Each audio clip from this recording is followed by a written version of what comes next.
Hello everyone, and welcome back to part 2 of this wonderful, special, one-differous improvisation series! So before we get too far into it, I wanted just to put a little bit of a disclaimer that this is something that I could delve like a billion-part series into. It is something that a lot of people dedicate their whole lives to perfecting. But for our sake, I'm going to break it down into a few base understandable points so that you can better comprehend and interact with your D&D space. So with that out of the way, let's get into it. So to start off with, let's define listening in the context that we are presenting it. In this context, I am defining listening as the intake and comprehension from your scene partner to yourself in a D&D space. And that is half, if not more. I would maybe go as far to say as listening is like 80% of what improvisation is listening effectively and knowing how to listen and knowing what to pick up on. Like, let me look up a definition for improvisation really quick. So here's the theater definition, which will suit our needs nicely. Improvisational theater, often called improvisation or improv, is the form of theater, often comedy, in which most or all of what is performed is unplanned or unscripted, created spontaneously by the performers. That is a pretty solid definition. And if you noticed, one phrase that is often used to describe improv is left out there for very good reason. I like this definition a lot. When people talk about improv, they often use the word make it up. In improv, you are almost never making anything up.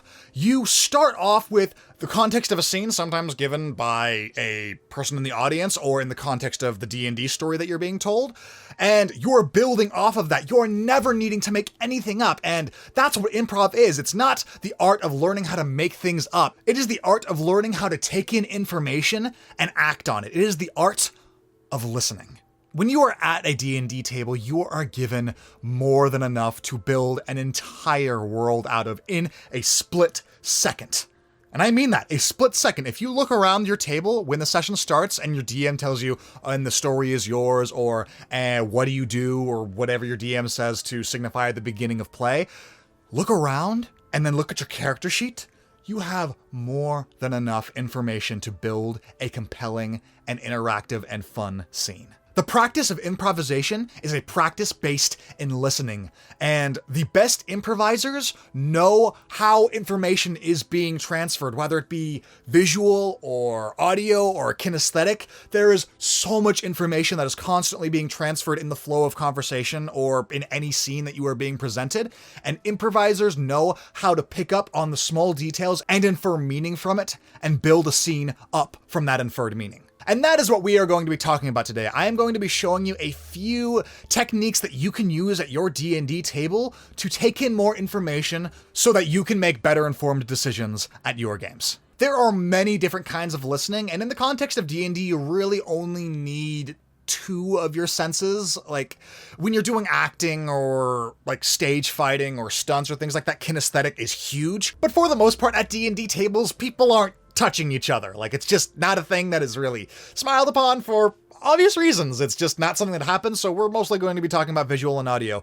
And starting off with visual. When you enter any social situation, the first bit of information that you often encounter is the visual. What do you see? What's the lighting like? What are the facial expressions of your fellow players? How are they moving? What's the general vibe of the area? Are they fidgeting or pacing? All of these visual cues are giving you information to make informed decisions off of in any given scene. There are so many things that we can talk about with comprehending visual information, but I'm mostly going to be talking about things in the context of a scene partner or multiple scene partners. And to do that, we are going to be talking about 3 things that will give you a very strong foundation to build upon in your games. And that is the shape of your scene partner, the facial expressions of your scene partner, and the movement of your scene partner. So let's start off with what I mean by shape. What I mean by shape is not like a square or a rectangle or a circle. What I mean is the overall presentation that their body is giving you.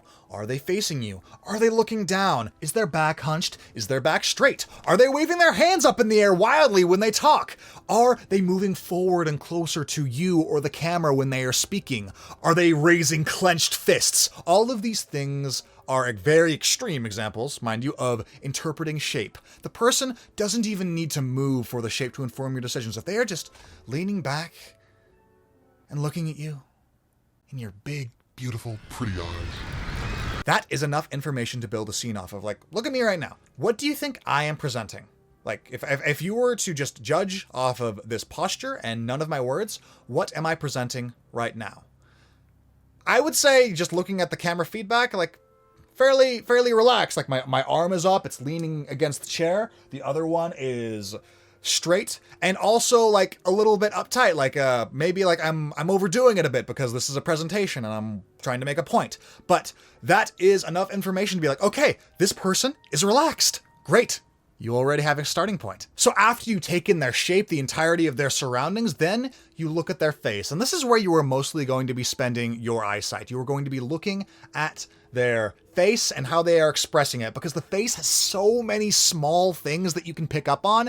It is going to be the thing that you spend most of your time looking at. And in the case of D&D, where you aren't using cameras, you are missing out on all of these visual cues. So your improv scenes are just gonna suffer. Like, I'm sorry, we're gonna move on to sound in a little bit, but yeah, that's just kind of like an unfortunate thing, and that's why I use cameras so much. It just makes the game better. So, highly recommend cameras, but well, that's a tangent. Moving on. Look at their eyes, look at their mouth, look at their eyebrows. Like, I'm wearing a hat right now, I can probably take it off and see, like, when my brow is furrowed and when my mouth is kind of doing a shape, or if my eyes are wide, what kind of thing that will communicate. Or maybe if I, like, turn my head a little bit so I'm looking slightly past you and it gives a certain distortion on the facial features from your perspective. So basically just look at your scene partner's face and use your communication skills to best infer the meaning that they are trying to convey.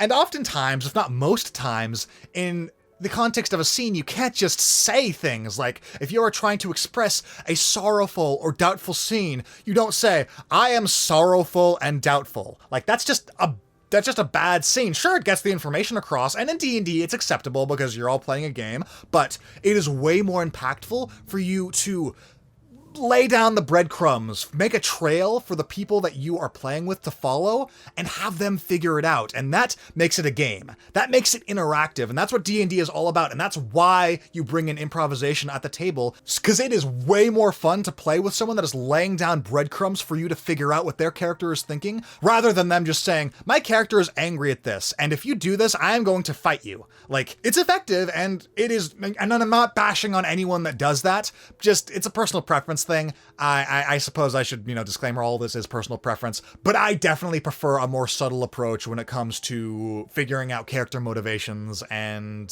other things. So, yeah. And the last thing that we're going to talk about doesn't come up a lot at the D&D space because, for the most part, people are sitting down, especially if you're playing online like we do on our streams. You don't tend to move around much, but if you are playing in person, absolutely people move around. Like, people can stand up, they can embody the monsters that they are playing, they can hunch over and maybe, like, walk back and forth. Maybe they go over to the other person that is across from the table when they are having, like, a really intimate and emotionally vulnerable moment, like, I will protect you, I will die for you. The way that they move, the way that they walk, all conveys information. Are they moving fast? Are they moving slow? Are they hesitating? Are they moving forward and then stopping, looking at you, and then maybe, like, looking at their feet? All of this stuff conveys information. And to help you better understand what I mean by these 3 points, I am now going to play you a scene from our stream, which I was a player in, and break down the scene play by play by play, and basically tell you what I was thinking. So here we are at twitch.tv/RoleCallrp in a game that I was a player in, and this is just a really good example on picking up on visual cues. Like, I say basically nothing in this scene, and I am adding so much to it just by visually presenting myself in a very informed and specific way. I am clearly wanting the DM or my fellow players to react in a certain way, and I am doing it just by purely visual cues. So, yeah, let's just give it a watch, and you'll see what I'm talking about. Let's put this on normal speed. Sharp things. Wasn't as nice as an axe, but I mean, why not, right? From inside the house, you hear, Cyprin, who's at the door? You'll see me looking down at things like that. That's because it's not part of the scene. I'm just managing chat and audio levels and all the stuff while we're streaming. It's a really unfortunate part of me being like the head person, the head streamer of all this, is that oftentimes I will make nonsensical movements because I am busy doing other things, or like my facial expression will completely shift because I am all of a sudden switching from moderator to streamer to player to DM, and it's probably extremely confusing for my players and my DM, but it's just kind of a reality that I have to face because like we're streaming it. But you're gonna see that a few times, so just yeah, you can ignore those. I don't know. They're really nice.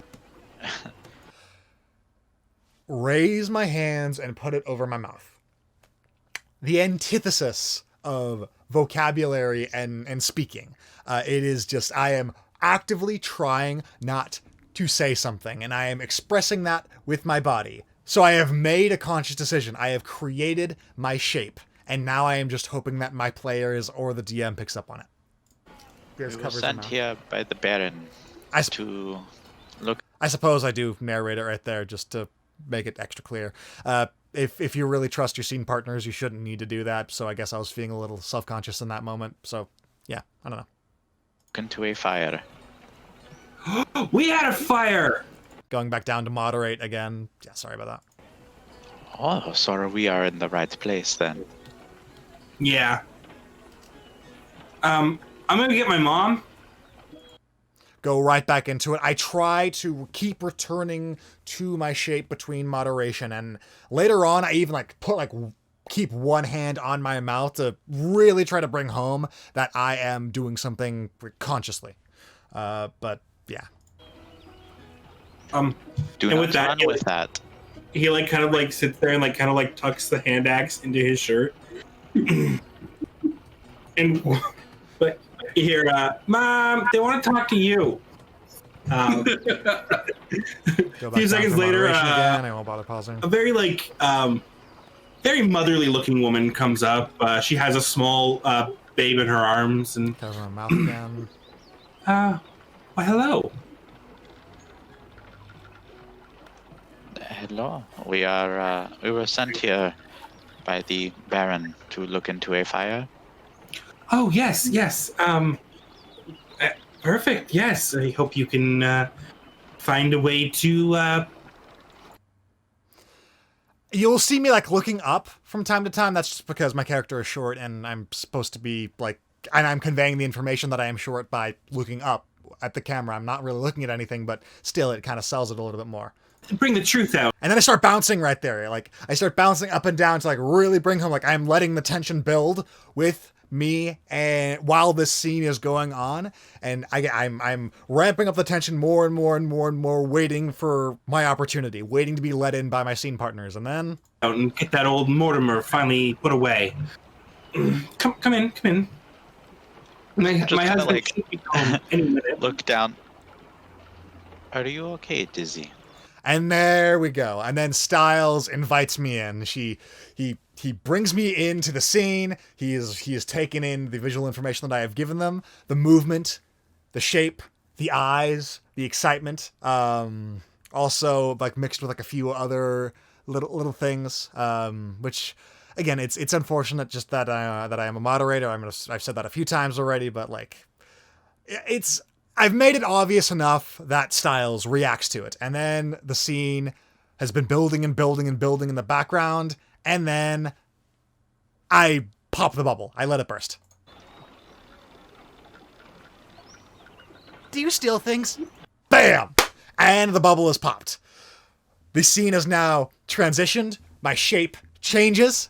And people laugh, and it's great. What? No. Well, in my younger years... What is this? I'm sorry. I knew I would mess it up. I'm sorry to it. And I go back behind him. And here's a really, really good lesson. That delivery would have meant nothing if Brian hadn't reacted to it the way that he did, and he absolutely did. Like, I wanted him to give me a good reaction, and it was up to him. I didn't really know what that meant. To this day, like, there's thousands of good reactions that you can give, but I was just hoping for an authentic one and a good one that is true to the character that he is playing, which in this case is an NPC. And he gave me a great reaction, and we all had a laugh. Yeah, I think it goes on a little bit after this. What? I'm sorry, miss. I really am. I didn't mean anything by it. That being said, insight check today. Did anything betray you? And there is the special thing about D&D is that there are game mechanics going on along with the improvised scene that you can use as ammo for the scenes that you are portraying and improvising, because you are trying to serve some kind of mechanical purpose. And a reminder of that is just comical, it's funny, and yeah, this moment was just fantastic. Yeah, go ahead and roll an insight. Oh, whoops. Ron just kind of tucks one hand up underneath his chin like, I am interested to see how this plays out. 20? No, shit. She's not lying. Okay. And, thank you. And that's the end of the scene. So there you go. All of the visual elements used in context on the stream. If you want to go check out thousands of other examples, go ahead and follow our Twitch. If you watch what a lot of our players do and what I do, you'll see this kind of stuff happen all the time. And you practice and you get better on picking up these visual cues. And the example that I show was like a really obvious one, but there's also like a lot of really, really subtle ones. And the better you get at picking up visual cues and paying attention and listening, the more things you'll pick up and the better your scenes will be. And that mostly just comes with practice or taking an improv class, but that's not really what this is meant to be. This is more meant to be like informational. So I hope that you learned something there. And with that, I believe now we can move on to audio. As I did with the visual side of things, the audio side of things will also be broken down into 3 parts. It will be broken down into tone, tempo, and vocabulary. Tone is fairly intuitive. We use it in verbal communication all the time. It's the difference between saying, I really like you, and I really like you, and I really like you. It's just, it has a different feel. It has a different meaning behind the words. There's just different ways to infer what is said based on the tone that is used. Very explanatory, very simple to explain. Next is a little more difficult to explain, and that is the tempo. It is the enunciation. It is the music of the words that you are saying. Like, there is a difference between saying something like, I really like you, and I really like you. Adding that pause in the latter example gives it a different feeling. It's a feeling of realization, a feeling like this character doesn't really know what they are saying. They are figuring things out as they go, and that is totally recognizable in speech. You'll probably recognize it in this speech I'm having right now because I don't script my videos, and oftentimes I like to lead things into another with different forms of ideas and blah, blah, blah, blah, blah. See, normally I'd edit this take out, but it is a brilliant example of just kind of making things up on the go. So I'll keep it in just as an example of when something falls apart. So yeah, tempo, how long you say the words, if you leave spaces, how you enunciate and pronounce the word, all of those things give vital information to the context of the scene that you are performing in. And the third and final part of auditory listening is, of course, the vocabulary that you use. There is a big difference between saying, I am very hungry and I am starving. Those 2 words can give very different contexts, but mean very similar things. And another very easy to understand example is if you are playing like a very intelligent character that is using some rather sophisticated vocabulary. The weather this day is quite vexing. It is a little too hot for my taste. The precipitation last night was a little heavy, and now the humidity is wearing on my pores. Yeah, wordy fellow. And that it's just... There's so much there that you can take apart. You can make fun of the wordiness. You can double meaning certain words to lead the scene down a certain path. The words that you use, vocabulary, is super, super, super important. I think I want to move on to another example that we used on stream, except for this time I'm going to be referencing the audio. Except for this clip didn't go as well as it could have. So whereas the last clip went really well, this one kind of started to peter out a bit. So, let's take a look. So here we are with another example, and this one we're going to be focusing mostly on audio and the words that we use and the tone that we use and the tempo that we use. And yeah, let's just get right into it. You know the drill. Give you guys a little bit of a background. You all have... Sorry, it's on double speed. I watch things on double speed. I know, I'm a heretic.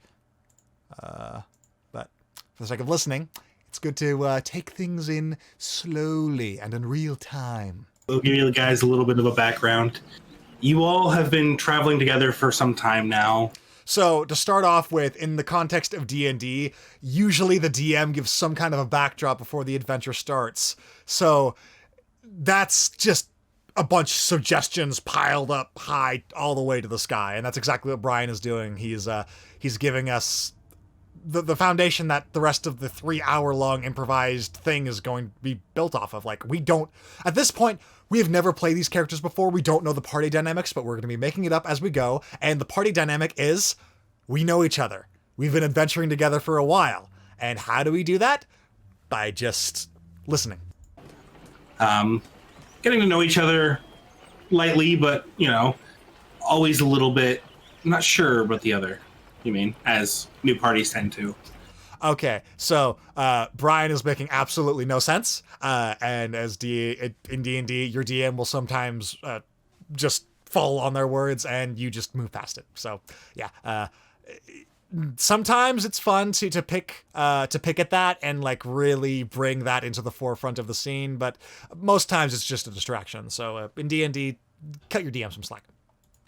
You've just come back from slaying the Great Goose of the North. It collected your reward and decided to take a walk through the beautiful countryside and take some time to really feel like the good old folks around here.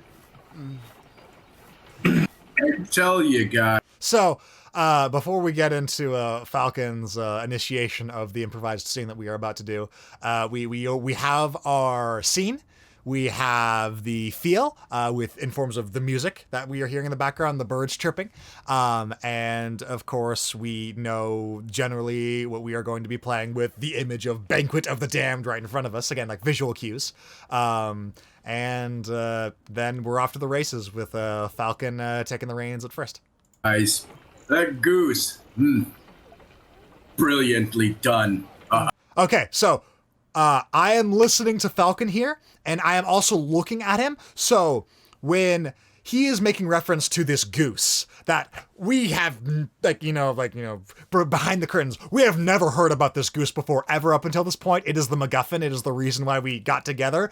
But we are yes-anding it to continue on with the session. So Falcon said, that goose, and then started like nodding his head like no, but like to just kind of put emphasis on his words. But let's just focus on the words. So I'm getting a little rambly here. So yeah, he says that goose, just like really putting emphasis on like yeah, like dang, and instantly I know that that's supposed to be a good thing. And then he follows it up with the and the context that the DM gave us was that we slew the giant goose. And I am listening to this, and I am thinking, especially with him picking his teeth, no, we're not talking about slaying the gigantic goose. We're talking about what we did with it afterwards. We cooked this thing, and we ate it. And I made that decision, and the scene continued onward from there. Tasty. Indeed. Okay, so I didn't remember this. Falcon did end up saying tasty, but I know that I absolutely realized what he was trying to do and the scene that he was trying to paint in the direction that he wanted to go with the scene way before he said that word. That is like an example of just being blunt with it and just trying to be really sure that the scene is going in the direction that you want. It's just it's a common thing. There is nothing wrong with it, but even if he hadn't said that word, I knew already where he wanted to go, and I was already going to raise the stakes a little bit, and that's exactly what I do. That chef at the end really knows what he is doing. I don't think they pay those people enough, do they? I mean, I don't really know how it works. Like, not a lot of people go in and out of inns these days, especially with how dangerous the roads are, but yet they still do such good work. So,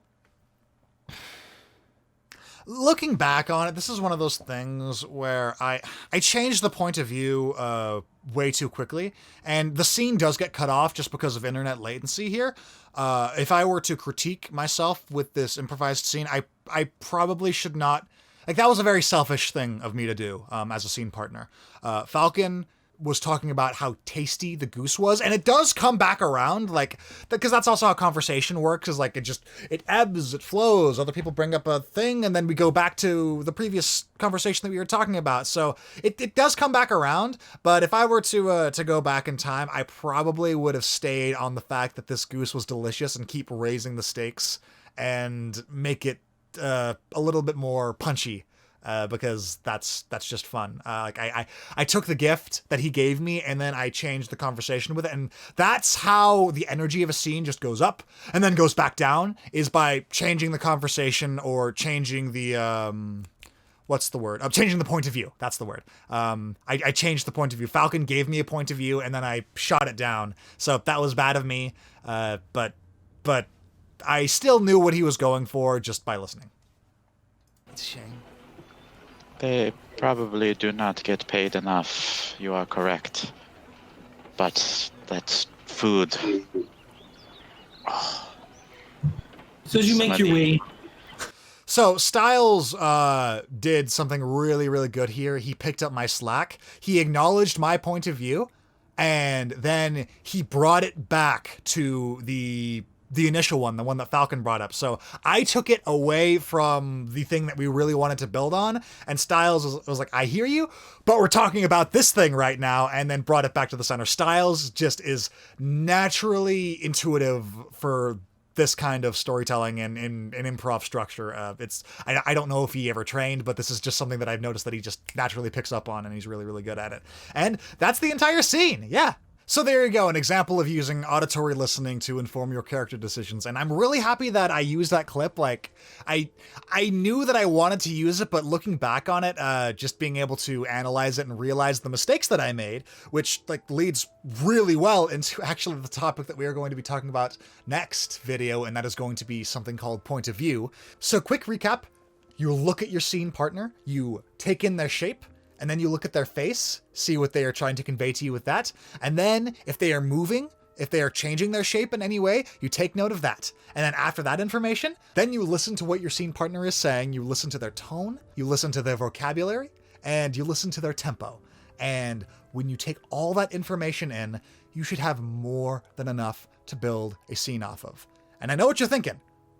No, I don't. Like, great, now I know what all of these things are and I know what they're trying to tell me, but how do I make a scene out of that?